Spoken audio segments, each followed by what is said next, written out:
DeFi refers to an ecosystem of financial applications built on blockchain networks. You might think that sounds nice, but what can you really do with DeFi? Well, with a crypto wallet and some crypto, you can access a range of financial services, including borrowing, lending, payment, staking, and swaps, if you're in a country where such services are permitted. With a few clicks on a computer or smartphone, you can enjoy many financial services that usually would require a bank visit and many complicated procedures. This module will explain how some of the most popular DeFi products work and how you can use them. As of 2022, most DeFi services are for lending and borrowing, staking, and liquidity pools.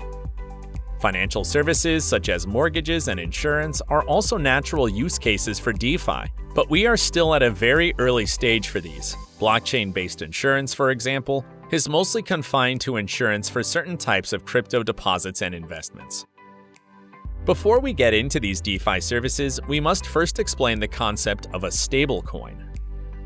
A stablecoin is a type of cryptocurrency whose price is typically pegged to other assets, like the US dollar or gold. The pegging mechanism is designed to achieve price stability of the stablecoin.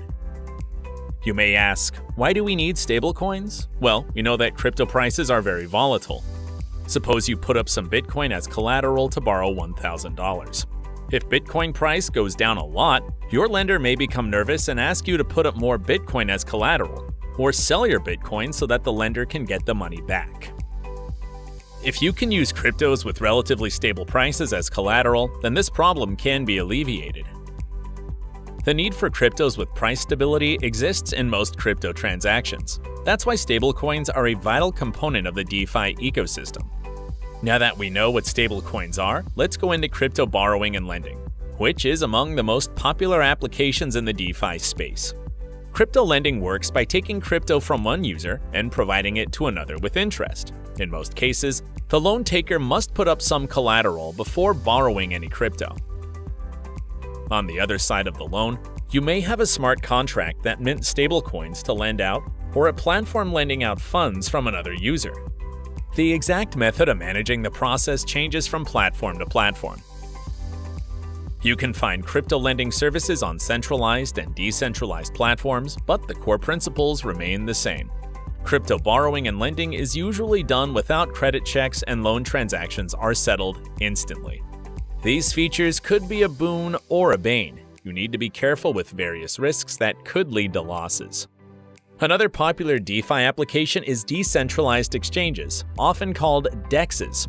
These platforms allow users to trade or swap digital assets without a trusted intermediary. The trades are made directly between user wallets with the help of smart contracts. Some exchanges, known as automated market makers, use liquidity pools to facilitate trading without directly needing a counterparty to match your trade.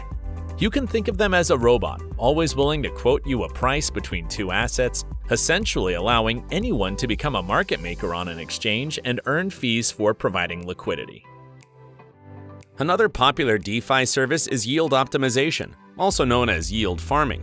This refers to DeFi dApps that automate and optimize the yield gained from reward pools, staking, and other interest-bearing products. If these DeFi products sound attractive, you might wonder, where can I access DeFi products? Ethereum has long been the traditional home of DeFi. However, there are now many blockchains with healthy DeFi ecosystems. Almost any network with smart contract capabilities can host DeFi dApps. Finding credible DeFi protocols requires extensive research. Online forums, messengers, and websites can help you learn about new opportunities. However, you need to be extremely careful with any information you find. Always be cautious and double-check the safety of any DeFi products you read or hear about.